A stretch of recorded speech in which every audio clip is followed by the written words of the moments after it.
Hi, my name is Matt Adams. I'm the president of the Visual Arts Alliance. VAA was founded in 1981 as an all-volunteer arts nonprofit that provides education and exhibition opportunities for Houston area artists and collectors. We do this through a number of activities. First and foremost are our monthly educational programs, such as the one you're joining us for today. We also have professionally juried exhibits, which we have taken online in today's world. We also have monthly critique nights, and we have monthly sketch socials. All of these activities are free and open to the public, and you're welcome to join us for any and all of these activities. Follow us on our website or on our Facebook page. We're very easy to get a hold of, and we love sharing our passion for the art. Today's presentation, I'm very excited about. An old dear friend of the organization and myself personally, Luisa Duarte. I'm very happy to be able to catch up with her today, and I'm bragging on her a little bit. I don't know everything she's going to talk about, so I want to point out that she does scarves. So I'm wearing the Luisa Duarte here today. So if she doesn't mention it, now you know up front. It's one of the more unusual things.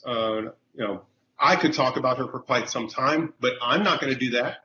We have Susana joining us to have a much more intelligent conversation with Luisa. I'm very excited about that. If you have questions or comments, please put them into the chat box. And at the end of their conversation, we'll go through your questions and comments at that time.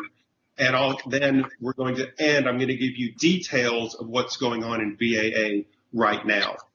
But we'll save that for later. So I think that's enough of me for now. I'd like to introduce James Booker, who is a fellow board member and in charge of our programs committee, and he'll introduce our speakers. James? Yes. So this month's program will be an artist talk with Houston visual artist Luisa Duarte and Susana Mondeverde, who is currently the development officer at McGovern College of Arts at U of H. Today, Luisa and Susana will be discussing the recurring themes in her work as it relates to her cultural background and her career as an architect.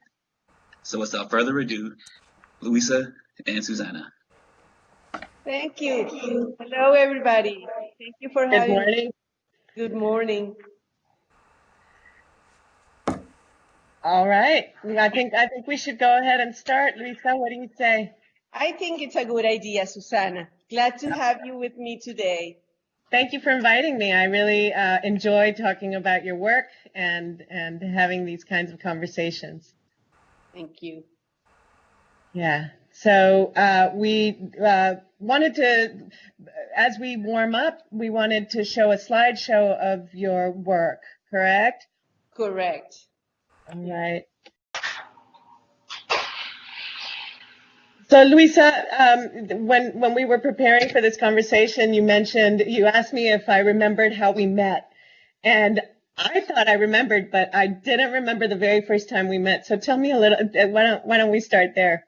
Yes, it was such a fun day. I was walking around with my friend, artist who was visiting from Nuevo Mexico.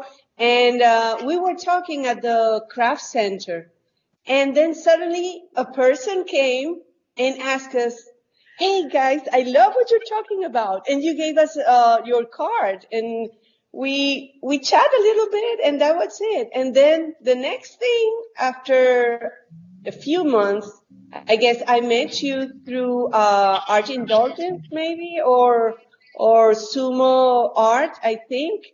And I remember calling my friend, do you remember that lady that we met at the craft center? Well, we are connected now for sure. Yeah. So that was a time when I used to take people around to art galleries and museums and artist studios and talk to them about contemporary art. And so I was very lucky to meet you, because then we have had opportunities to bring people into your studio. And of course, today we're doing it virtually, but you are going to share some slideshows, but also maybe show us some of the work that you have in your studio. You're in your studio right now, correct? Yes, I'm in my Great. studio. Great. So Luisa, you grew up in Venezuela, is that correct? Yes, I was born in Caracas, which is the capital, and then around when I was 11 years old, I moved to Maracaibo, which is the western part of Venezuela, very hot and colorful city.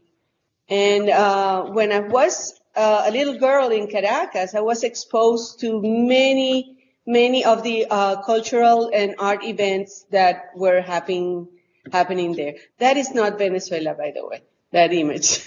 Okay. All right. So in Venezuela, I was, like I mentioned, I was exposed to this fabulous movement, the geometrical abstraction movement that was in every aspect of the cultural world. I mean, the architecture, the art, the urbanism, the city itself exuded modernism. Yeah, and at that time, I mean, certainly in the mid-century, in the mid-20th century, modernism was really considered the panacea, like the answer to a lot of the ills of developing countries, right? That was kind of the theoretical idea that people had, that modernism was going to be the answer to a lot of the ills. Yeah, definitely. And, you know, I remember that sensation that we were growing in a land that it was going to, with a lot of promises, with a sensation of growth, of a future, a certain order.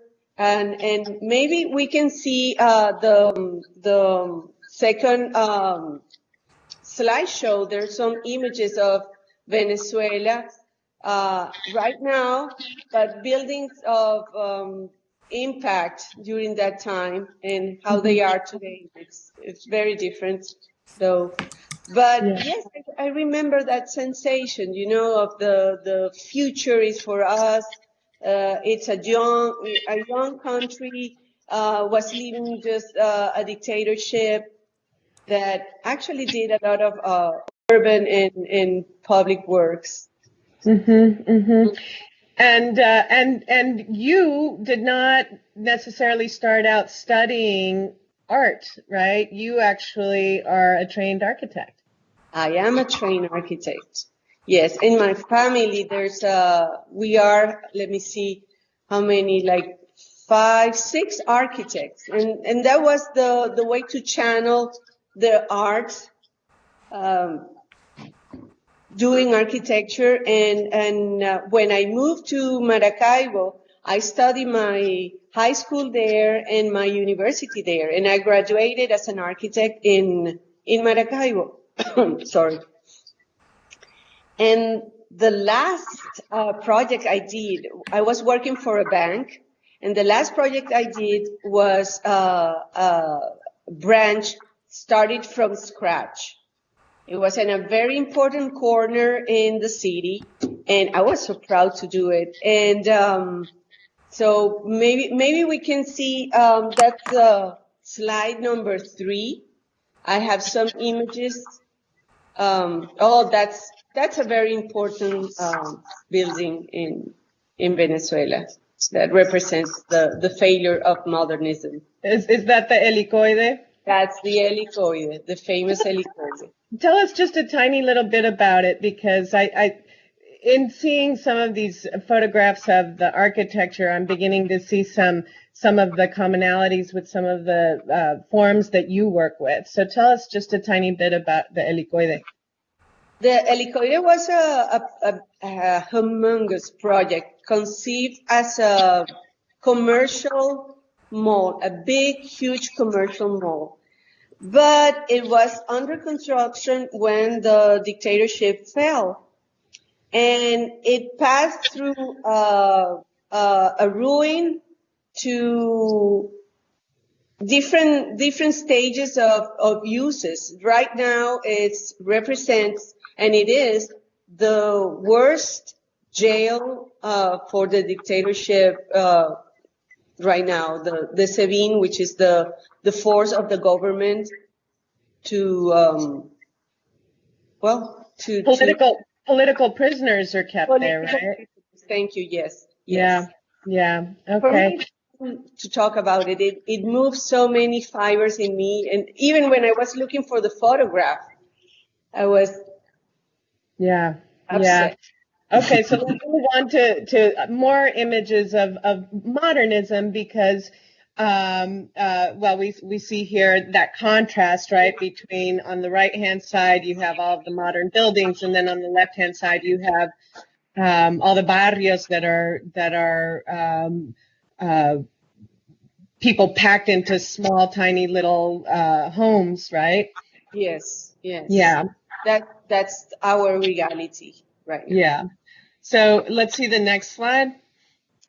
Okay, this is Maracaibo, and I wanted to show that those two images. This is Maracaibo right now.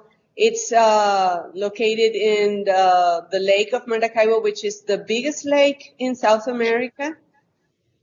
Whether I think it's the biggest or the second biggest anyway. And underneath is downtown Maracaibo. And I wanted to show you that because the use of color and the light in Maracaibo is so intense. And I think living there for almost 30 years, that concept of use of the color and not being afraid of combination is embedded in me. And I use that in my archival inkjet prints, in my compositions in geometrical abstraction, combining the colors from Maracaibo and the essence of the geometrical abstraction that I saw when I was a little girl in Caracas. I'm glad that you're showing that to us, because I do see it. We'll see it and how you transform it and represent it again in your own work. So let's keep moving through the slide. Well, I just wanted to show you that that's the political upheaval happening in Venezuela. We have so that's one source of inspiration, and you will later see in another slide. Yeah. Okay. Yeah. So let's keep going through. Mm-hmm. And so, you mentioned the bank building that you designed, and I'm curious, do you have a slide of that?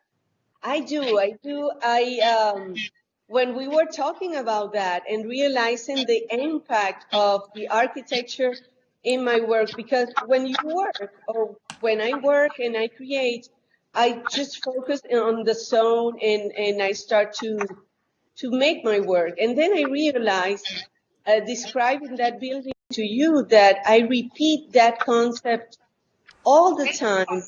The one on the left is a sketch I did for the presentation, and then I had a friend of mine who's living in Maracaibo, and I asked her to take some photographs. I see. So it was a very simple building where I used the stucco. There was a wall in stucco, and then behind it's a brick wall that was part of the old house that was located there. So when they tore it down, I saved the space. It's like saving the memory of what it was before, and I incorporated to my design. Okay. And so here you can see a little bit on the photograph the different textures that I use in that almost simple white cube that has some feelings that represent the past, what was there, and the future, what was new, and also an element of viewing from inside to the outside. If that corner on the left, it was glass, and there was a little space inside the building where you can sign. Do you remember when you were going to the bank and you had those slips for deposit slips? Okay. That was the place where you stay and you check and you do, or you sign your checks calmly and then go into the activity that was happening. Yeah. So you have some elements. You have elements of layering. You have elements of translucency. You have these. You have the very clean, very geometric lines of abstract geometry. And at the same time, you've complicated it a little bit with the texture of the brick and then the greenery. And so you're doing that. And so I see some of those threads coming through in the work that we're going to talk about. So I want people to keep this image in mind as we're looking at your work. So let's continue on with the slides. So and here's one example. Yeah. An example. And frankly, I didn't realize it when I was working on that piece. And by talking to you, Susana, and I had it next to me, I can show it to you. Okay. This is the piece. Yeah. Yeah, and tell us a little bit about that piece, because when we see it in the just the photograph, it's hard to tell scale. So I'm glad that you're showing it to us, and you're showing us the size of it, how it relates to the human body, and tell us a little bit about what is it made of? Is it a sculpture? Tell us a little bit. I call it prototype because I started. It's a sculpture. It's a plaster cast. And it was conceived as an architectural maquette. I made the shape, the form, and I filled the void. And this is the result. And looking at it and looking at my bank, I realized that there is the same concept, the consistent concept of layering, of presenting one shape in the front and then suggesting there is something in the back. In this case, it's the same material, but the layering and the levels of the piece shows the different aspects of the presence of the piece oh my God. Yeah, well, and as I'm looking at this sculpture, at this prototype, I'm also struck by the texture, the visual texture of the surface. It is not that white, clean white that you expect in kind of the more traditional, abstract geometry, but you've done something different here. Can you tell us a little bit about why or what they? Yeah, I wanted to, plaster is a very fragile material, and I always play with that duality of the fragility of the element and the aspect of it. It looks like a very, very strong piece. It looks like concrete, which is not. It's light. And I like that duality in all my work, to present use very light materials and that represent the strength. And part of that is the concept of fragility. Sometimes you think it's something very fragile and it breaks immediately. But I guess the fragility goes beyond that, and it's you can be very, very strong, and then the point of fracture is very high. And I like to play with that idea on my work, on those three-dimensional objects, even in my flat geometrical compositions, and mostly of all in my compositions in the using monotypes and incorporating the three-dimensional pieces. Great. I want to continue looking at more of your work because you do work in many different forms, and yet at the same time you have some consistency. So here's other pictures, and as I'm looking at this bank, it looks like it's no longer in use. It looks like a relic of the past. And that sculpture that you showed us also looks like an like a archaeological artifact, you know. Yes. And so I like that analogy. That analogy, yeah. Yeah. Let's move on. Here we go. Here are a couple more examples. Can you tell us a little bit more about, I mean, I definitely see the parallels, excuse me, the parallels between the architecture, that sculpture, and now these. These are, one is a monotype and one is an archival print. No, one is the one on your right. It's another prototype. It's a combination of a plaster cast with MDF base, and the one in colors is an archival inkjet print. It's a geometrical abstraction composition, which started as a cleaning process of a whole image, and I was deconstructing the image. Something that I do very often in my work. I like to deconstruct the big concept to take it to the minimum. And that was, I think that was the number 3 of 4 images that started from a very complex image concept of different shapes, one on top of the other. And I was cleaning it until it arrived like almost nothing. Okay, yeah, I was curious for those people, and for me, when you say that you're deconstructing an image, so you start out with a far more complex image that you're imagining, or is it something that you're drawing and working with actual shapes? And then, so tell me just a little bit about, like, what do you mean by deconstructing? Well, when I do this kind of composition, I usually start with a very complex image, very complex. I start to place the different shapes, one in front of the other, using transparency, priorities, elements of color that place them in different priorities. And then I started to clean it up. I started to erase and to create, sorry, another piece from the chaos. It's like a process of cleaning. It's like a dismantle a big construction site or a big element of rumble or works. Okay, and so it's almost like writing a story and then just pulling out the very important pieces and making poetry out of that.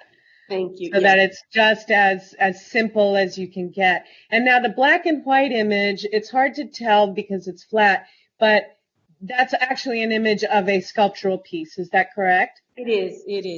Okay. It's like the prototype that we saw before, and it has a base in a MDF white, and it's to be hanged on the wall. Okay. And yeah, now that I'm looking carefully over on the bottom right-hand side of the image, you get the clue that it is a 3-dimensional piece. Exactly. Those dark shades.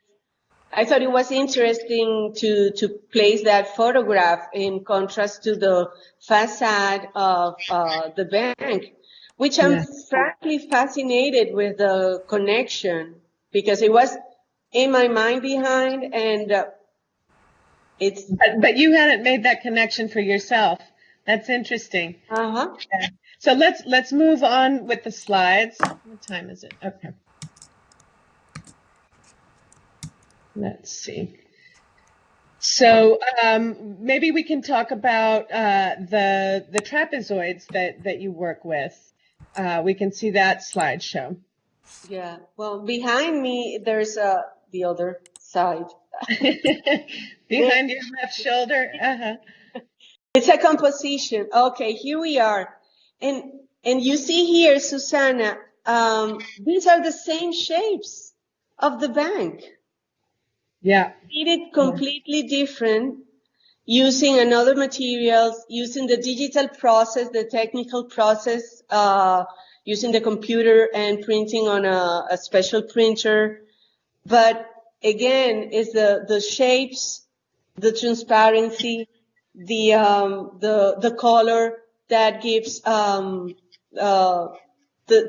are the expressive elements that compose that, those images. Yeah, and let's look at the next slide as well. And there we go. Yeah, and so these are very dynamic, right? The shapes as you place them and as you work with the transparencies, you create this sense of space. Both of them, you have this sense of being in a physical space, and yet it's a little bit unstable. It's like you don't know exactly how deep that space is or how to move through it, right? My eye keeps wanting to find a way to get through it and then gets blocked by a darker color or by a larger shape. And so I'm thinking, can you talk to me a little bit about what your thinking is as you're creating these virtual shapes, virtual spaces? Yeah, these two images come from one of my latest work that was exposed at the Museum of Modern Art in Maracaibo, and it's about my house that is no longer my house. I used to live in a late modern house in Maracaibo, and what I did in these compositions, I decomposed that memory using the shapes that I remember about my house. And that's I like the fact that you can see and you can read the sense of spatiality, spatial quality. Qualities, yeah. And it's also a game of memory, playing with the shapes, and there are ones that represent, for instance, a silly thing like the square air conditioning that was on my window, and it was prevalent in the facade of the house. So I use these tiny elements that connects to that composition that generally the geometrical abstract composition kind of lack connection with the story. But yeah, I was just going to say that normally when we're talking about abstraction in general, and in particular with geometric abstraction, it is a very formal conversation. We're talking about line, shape, color, and yet, and so just on first glance, looking at your work, those elements are very strong, and yet you've imbued that with something else. And so much of that has to do with memory, yes, right? The memory of where you've been, where you've lived. What are some other elements that you imbue your work with that kind of go beyond the formal side of abstraction? Well, just imbuing those shapes with my memories and playing with that and decomposing and decomposing and recomposing them again. It allows me in an imaginary world to have control of something that I lack control, which is, and I guess this situation happens because I can no longer go back to my country. This is a work that I started here, living in the United States, to find a connection to my hometown, my memories, and just like it's like not a spell. It's like an invocation to the good things. To maybe through art we can connect and bring back the good things. Yeah, and so you mentioned that you can't go back to your home country. Why is that? Well, the situation politically there is very bad, and United States and Venezuela broke relationships last year, I think. So there's no way to renew my passport, for instance. And also the life there is very hard. No electricity, the insecurity is very bad. The hospitals doesn't work. It's a very, very sad situation. Yeah, it's very dire right now, and living there has got to be so difficult. And so in a way, I'm thinking of these as like little love poems to what you knew. I like that. I like that. Yeah. So let's move on. Let's move on to the next slide. And is this a painting, or is this a print? It's a print. And it's a composition, and you see it has the colors from the first image we saw from Maracaibo. Very intense. And this is a work that comes from joy and from celebration. There are other works that come from different points, but in this case, I play with the shapes. I love the trapezoid. For me, it starts always as a rectangle, and I start to modify it by pulling and pushing, and then placing it one on top of the other, creating compositions, transparency, priorities, and some of those works are very joyful. Yeah, and I notice, in looking carefully, and I invite everybody to look carefully, down the right-hand side of this image, there's a little kind of like a dash line. There's like a little B line that moves its way down the frame, and I'm very curious about that. What is that about? I don't think I've seen that kind of mark making in your work before. Yeah, I use it. I use it a lot, but very subtly, and it's a trajectory. It's a trajectory for looking at the piece or flying around. I love the concept of seeing everything from above, like flying, and you see the work. Maybe it's my training as an architect, seeing everything from above in plants. So okay, yeah. Those little lines as a trajectory, as a suggestion that you may go there and stand there and look to your right or to your left. Yes, it does. It draws your eye down, and then it moves it, and it's actually opposite the way our eye normally moves across the surface of a painting, because we read left to right, at least in the Western world. We tend to read paintings and artwork that way, and yet here you are with this little faint line that is inviting us to move our eye across the surface in a different way, and then you connect with that corner, and then that takes your eye into this big explosion of color. Yeah, I like that. And I do see, I see the colors absolutely connecting with the colors of Maracaibo and really of Venezuela in general, which is a Caribbean country, basically. So if you're speaking in general terms, you can think about that same kind of light and color that we normally associate with Caribbean countries. Definitely, yeah. Very sharp white light. Yeah, and so this is a print as well, and you a lot of your work is printmaking in different forms. Yeah. Yes. Can you tell us a little bit about, like, why do you choose to do printmaking, especially for people who are collectors, who many times we think about the hierarchy of artwork, you know, and painting and sculpture at the top of the hierarchy, and then work on paper tends to be placed at a different place in the hierarchy, although that, of course, is changing a whole lot. That's changed in the late 20th century. But can you tell me a little bit about why you choose to work on paper and printing? Well, the fact of working on paper comes from my training as an architect, definitely. When I studied architecture, I was working. There was no computer over there. There was computers, but we didn't use computers.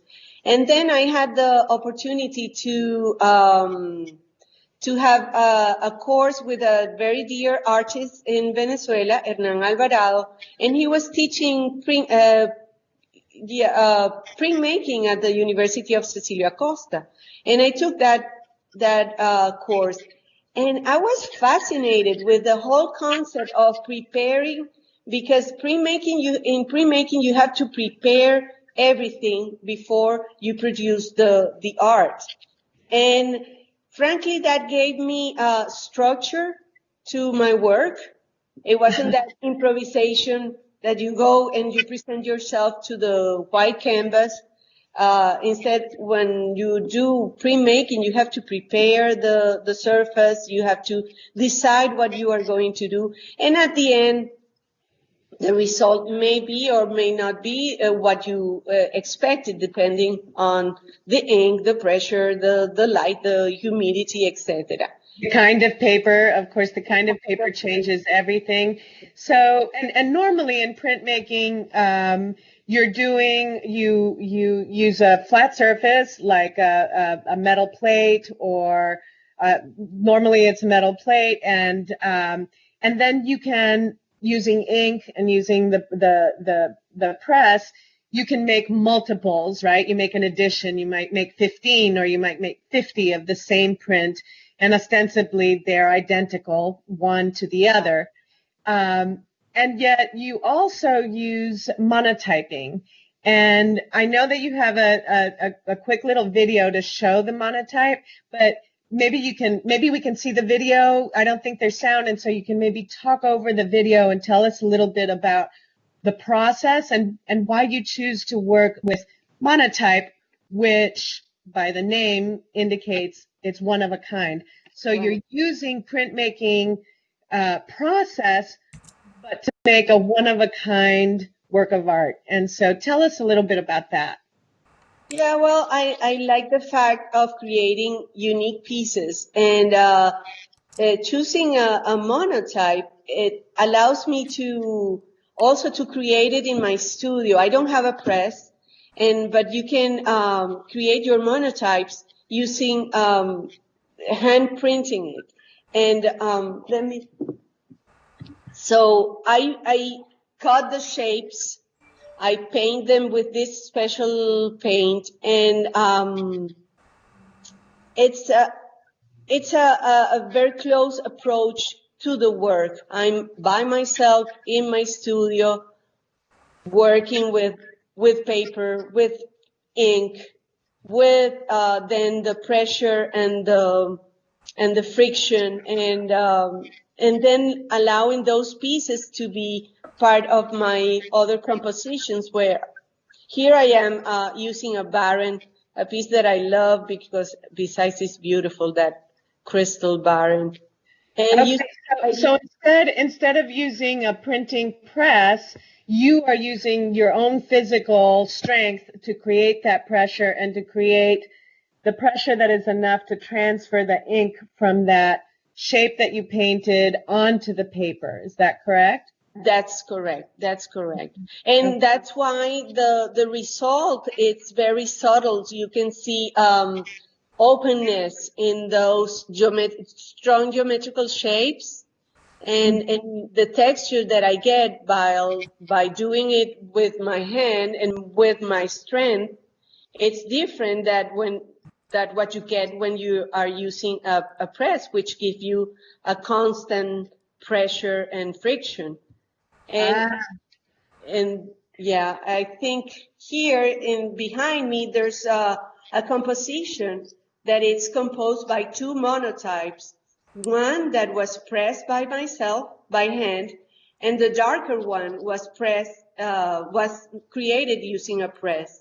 So you see the contrast of the result.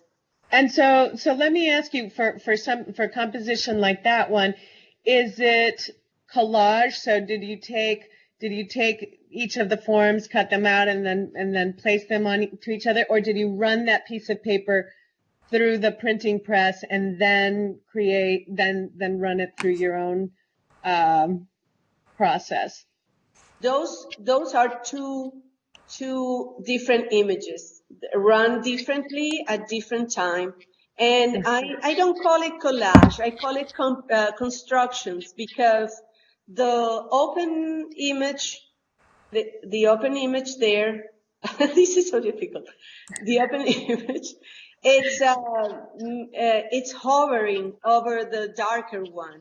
And I like that suggestion of a three-dimensional space, and that is one of my shelter series piece. A series that I showed. It was October last year at the Union when we had alternate compositions. Okay, and so tell me a little bit about the shelter series. So there's definitely this theme, right, of creating spaces, of shelter, of constructions. So tell me a little bit about the shelter series. Well, the shelter series comes from another point of view. Remember that I was mentioning that the colorful pieces come from a very joyful place. The shelter pieces come from a very sad world. Let's say these are images of injustices here in the United States and in Venezuela. And it made me reflect on how can I respond to those situations, and my only response is through art. So I created this imaginary world called shelter, and I create those spaces where you can, in my imaginary world, you can hide, you can live there safely. There's one important part of that series is that there's the element of three-dimensional elements that are part of the constructions. It's not a flat work, and it has also those dash lines that suggest walks and moving through that space. Exactly, moving through that. It's a safe space. So let's look at the next slide and see. There we go. Okay. And so this takes us into an interesting area that you've moved from kind of the flat prints, and maybe even, as you mentioned before, prints hovering over one another. And now here you have a monotype that is also accompanied by this network of strings.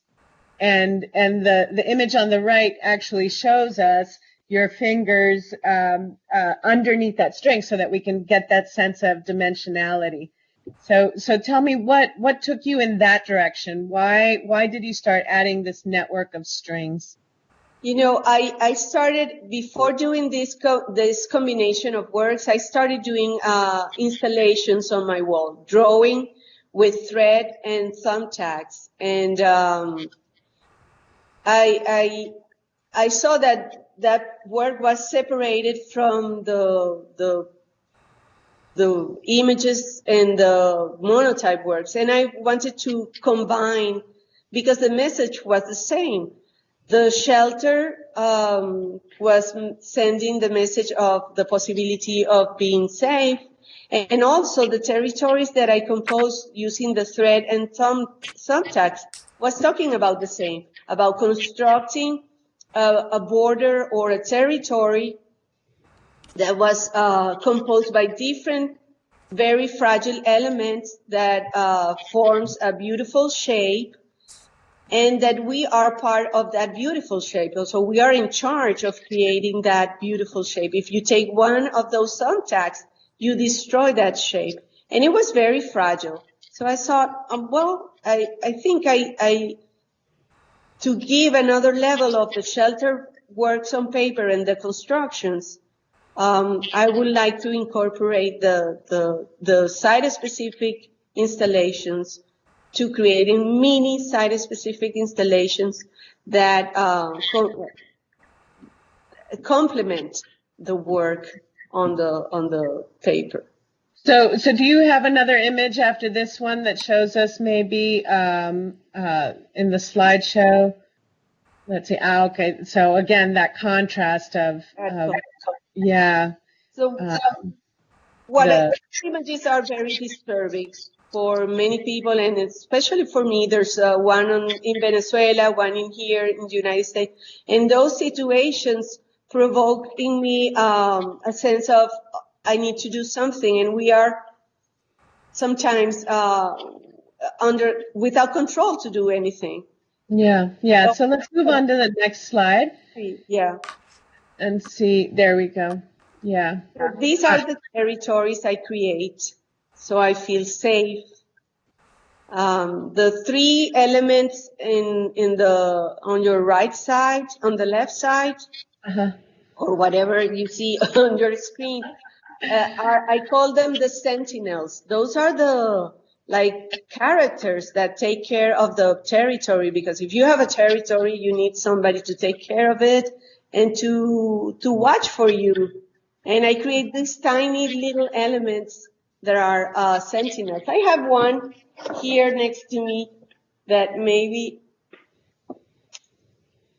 Okay. Yeah. And so you're talking about sentinels. That makes me think Venezuela has a large coast. And during colonial times, did Venezuela have forts? Did they build forts on the coast? Yes, and thank you for reminding me that. Yeah, it also has the reference of a bastion, of a colonial fort, and those are the shapes well, not precisely, but based on that memory, the shapes that you see on the coast to protect the cities and the poblados from the attack of the pirates. And so I feel that there's a bunch of pirates attacking us right now, and I create these territories to be protected.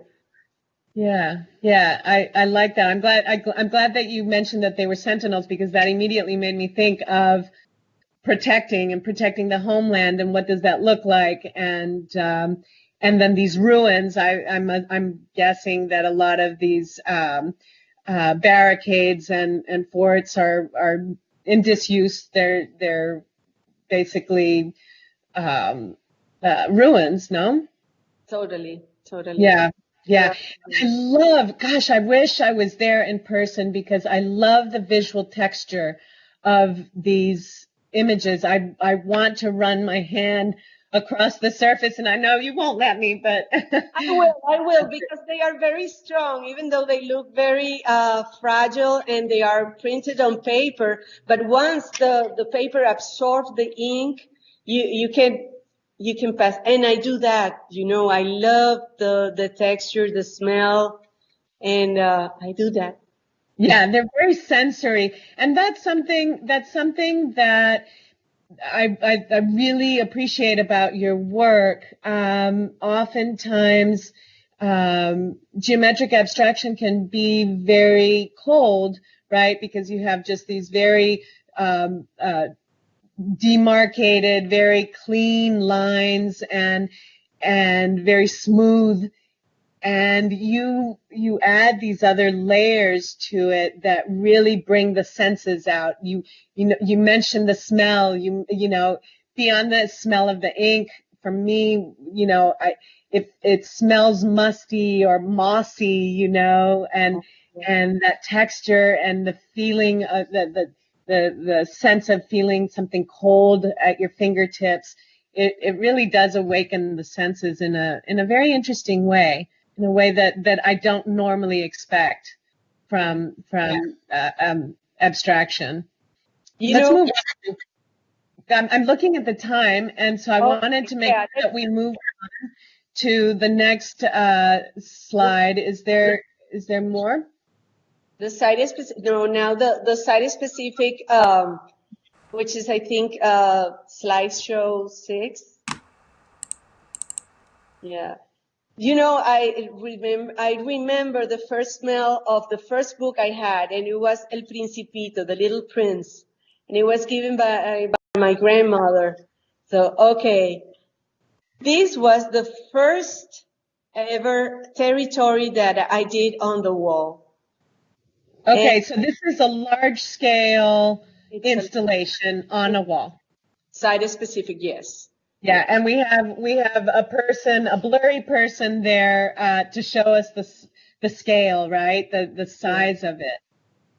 And again, here appears the architect knowledge that I have, and one of the joys for me while I was doing it, because it was out of nothing. I started and I entered into the zone of creation, and I started to create that isometric composition.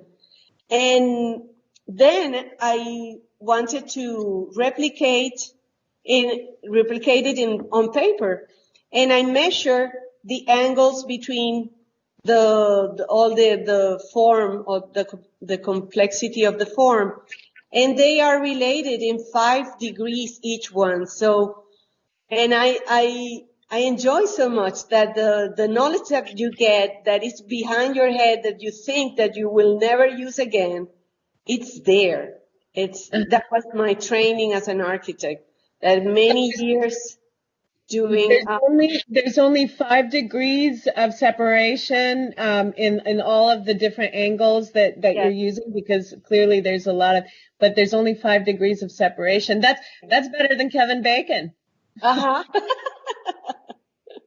Let's look at another installation. So that's a detail of that one. Okay. And the lines are string. Is that correct, or are they drawn? That's wax thread and thumbtacks. Okay, wax thread and thumbtacks. All right.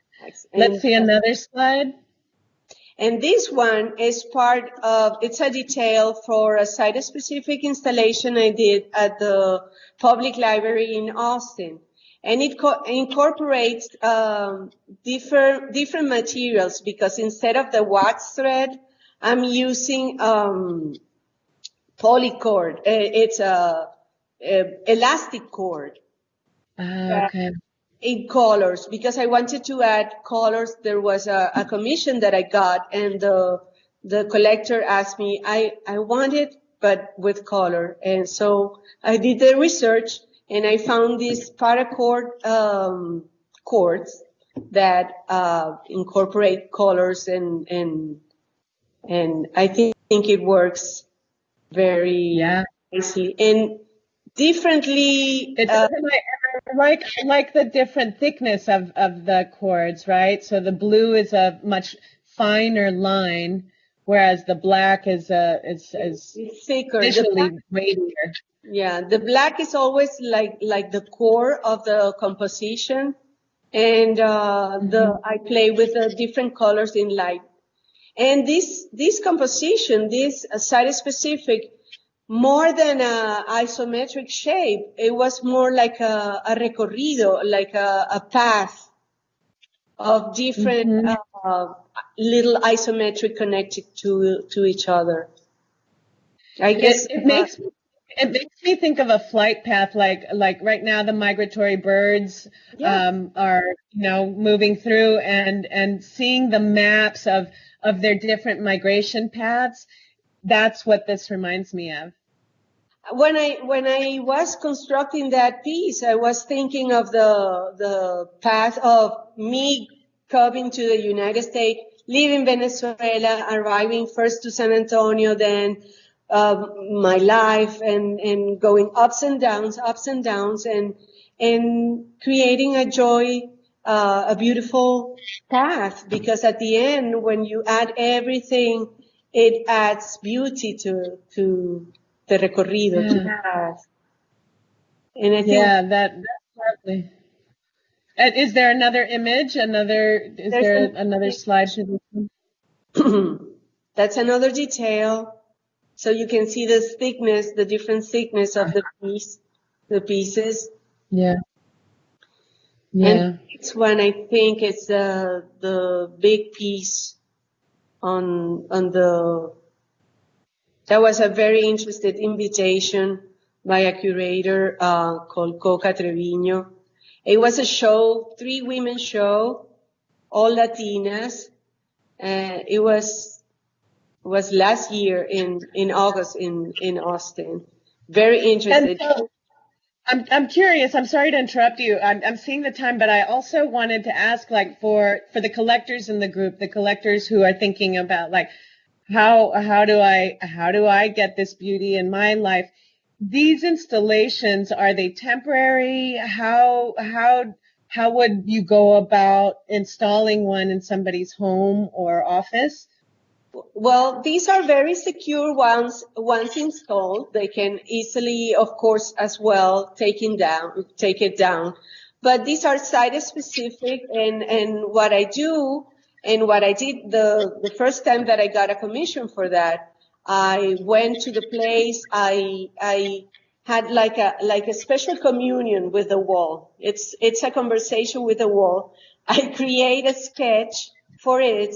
But once I start, and it's very free, and I noticed that it's a free installation on the wall, and I offer a repair in case a naughty person comes by and wanted to take. Yeah, that can be problematic. So you basically come up with a plan after you've seen the site, after you've had an idea of how light plays with that wall or that corner that you're going to use, and then you make a sketch. But then, as you're actually installing it, you're improvising on your plan. Okay, that's great. At the end, it ends very similar to my concept. Little differences. Yeah. So speaking of threads, right? Some of the threads that I see running through your work are you're thinking about creating these spaces, thinking about boundaries, and also how those boundaries can be permeable, how they can be layered one on top of the other or kind of break into each other, like that image behind your shoulder. You know, you've got that dark space, but then it kind of gives way into this more gray and less defined space. Let's see, what other themes? Of course, the trapezoid is. Yeah. And then your work, even though there's a lot of consistency in the kind of visual language that you're using materials, many different kinds of materials. So you have your sculptural works that are plaster, you have your work on paper, some of it is hand-pulled monotypes with ink, but then you also have your digital work that is mostly you've created digitally and then is printed also digitally, and then you have these works with the string that are also very tactile, and you are making them one at a time. And then you've got your scarves. You've got a whole line of wearable stuff too. Yeah. So you and we've really only scratched the surface. I mean, time goes by so fast. So I think we ought to see if there's anybody who has questions, because we don't want to say goodbye without answering some questions if somebody does have. Eric, do you know if there's any questions out there?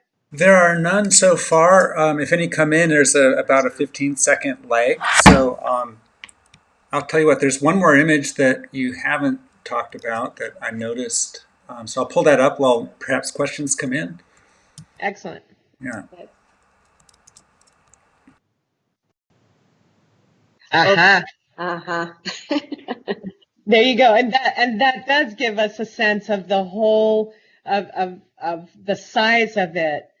And where is this installation, Luisa? That's in the Austin Central Library. That was part of at that show. And that you can see it's like a path when I started and going up and downs, ups and downs that like we all have in life. So I tend to connect my personal stories. I usually use my personal life as an inspiration to create these works. It's like a catharsis, you know. It's my way of dealing with the daily happiness and sadness. Yeah. Yeah, and looking at this image, there are many different ways to read it. So one way is this path, connecting it to maps and those kinds of things. But it also reads as a chart. Right now with COVID and all of that, we're all reading charts and seeing things go up and seeing things go down, and so it makes me think of that.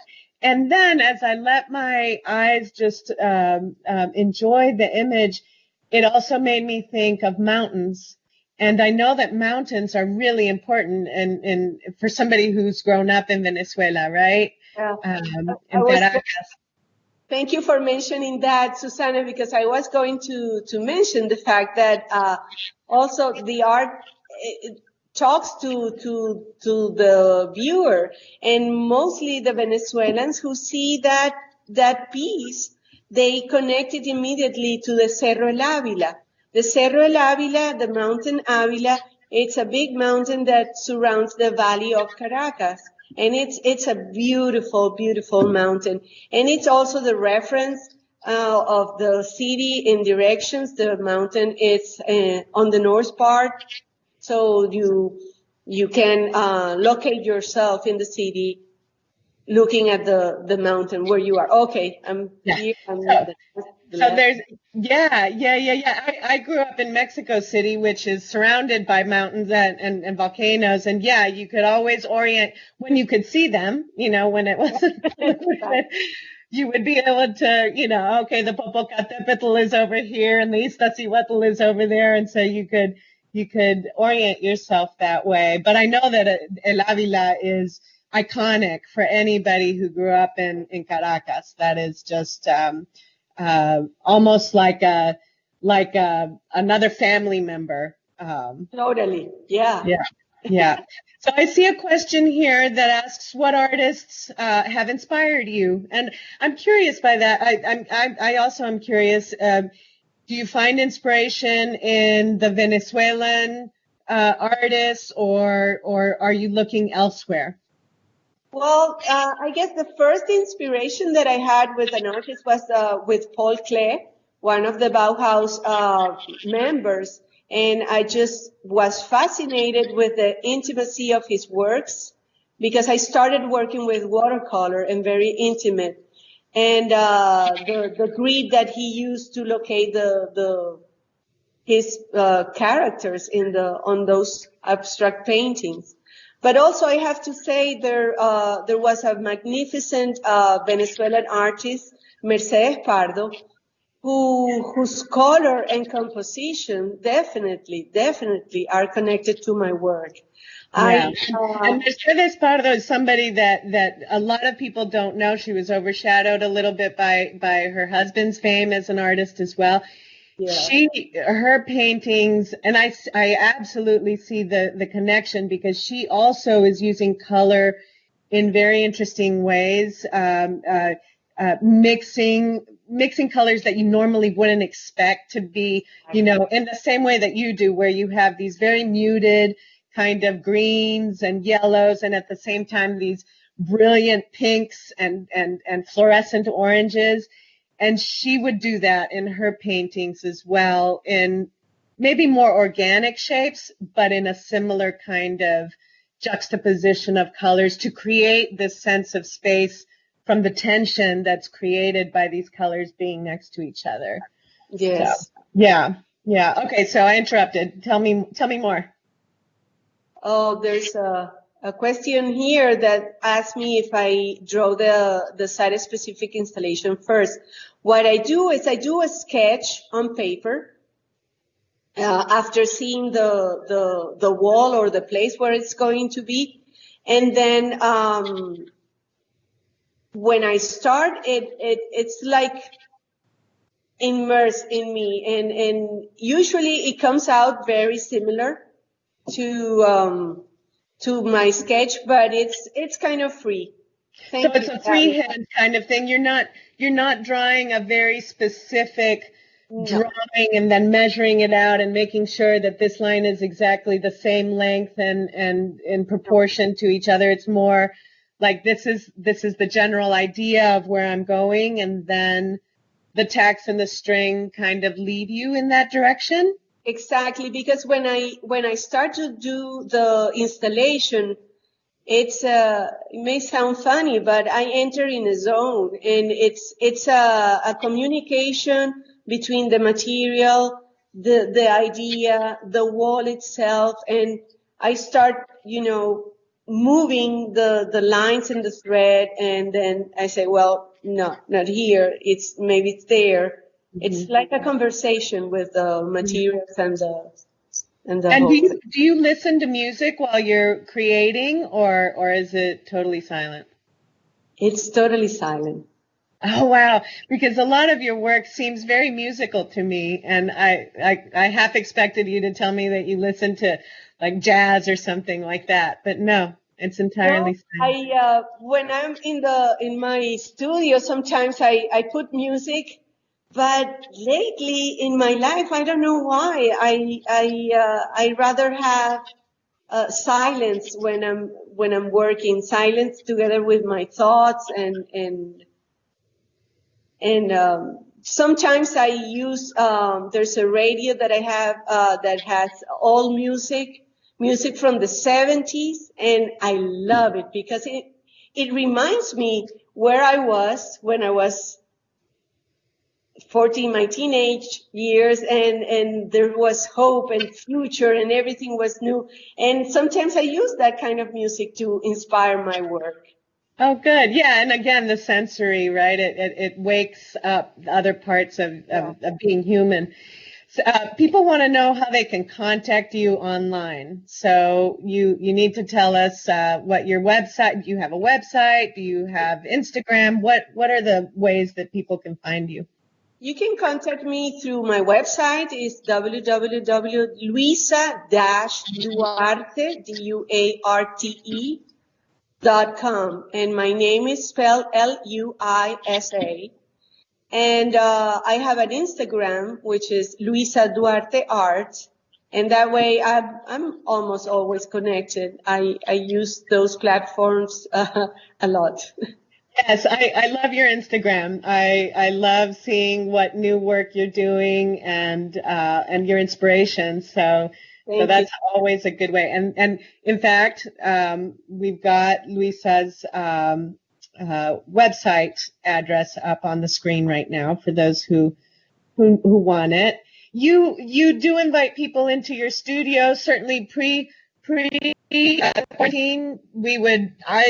and our good friend Rosana Orlando would bring people by, and we'd have a wonderful time, and you'd make coffee for us, or we might have a glass of wine, and you're always so generous with your time and with showing your work and talking about it.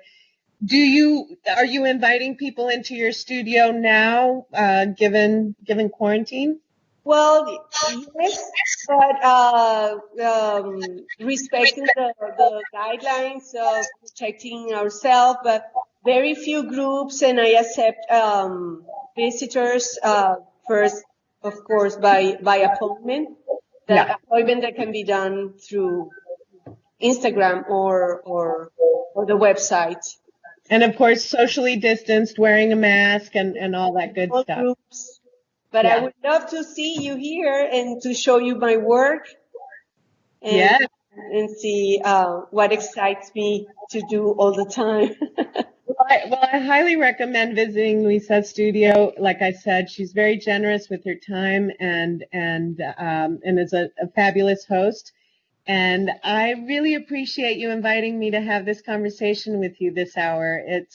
It goes so fast. The time goes too fast. But we'll continue having these conversations. Yeah, well, Susana, for me, it has been a pleasure. I feel I was so nervous, and I feel so secure with you having this conversation and knowing that, well, lots of people are looking at us, at not only me and my work, but also at you. And I want to thank Visual Arts Alliance for always being supportive of my work and the work of new artists. And I recommend you to join.